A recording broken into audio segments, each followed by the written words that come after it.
I arrived at the doctor's office in pain, but with an ever-increasing hope that soon I'd be on the course to feeling better.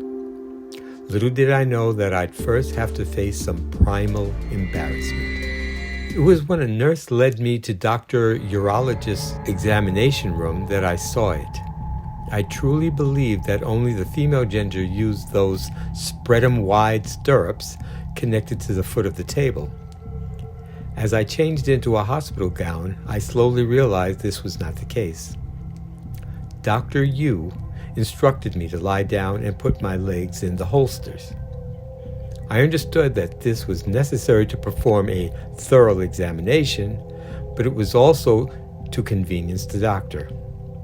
As he worked, the doc let me know that there were many different types of hernias, and they could also occur in newborns or the elderly, male or female. I zoned out on the details of other kinds of hernia. I just wanted to know what was next in store for me and not a baby.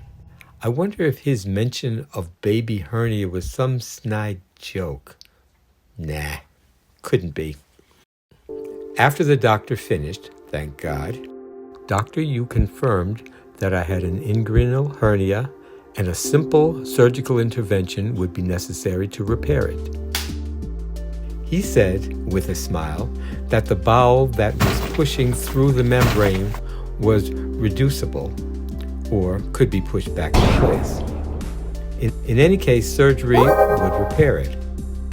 But if the hernia had been of the irreducible complexity, with no way to push it back in place, then say a prayer.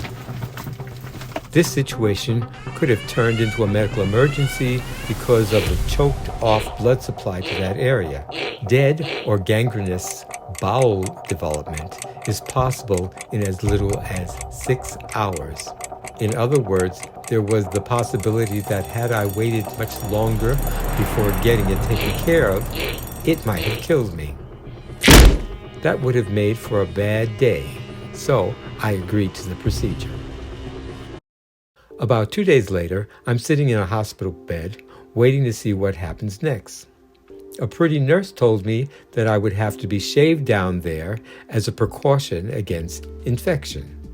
I was about to jokingly say that I was a happily married man when the male nurse entered the room with the foam and blade.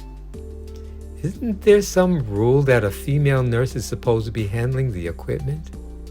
I guess not. At least the guy was professional, and after a few uncomfortable minutes, I was now as bald as the day I was born. Subscribe! After being given some pre-op medication, the staff placed me on a gurney. Someone wheeled me out of my room, and I looked up as the lights overhead crawled along the ceiling.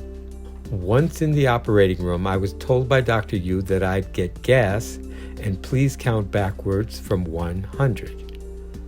I got to 98. Even though the merry-go-round was spinning with me on it, I felt a dull tugging in the surgical area. I moaned a bit, hoping the anesthesia volunteer worker understood I was trying to say, "Hey, numbnut, I'm awake. I can feel that."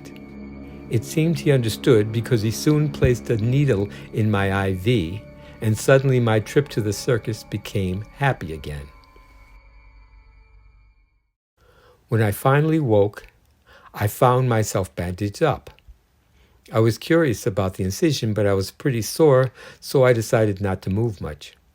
I hoped that after the surgery, I would be a much happier camper, but I was unaware that a brand new kind of pain was coming.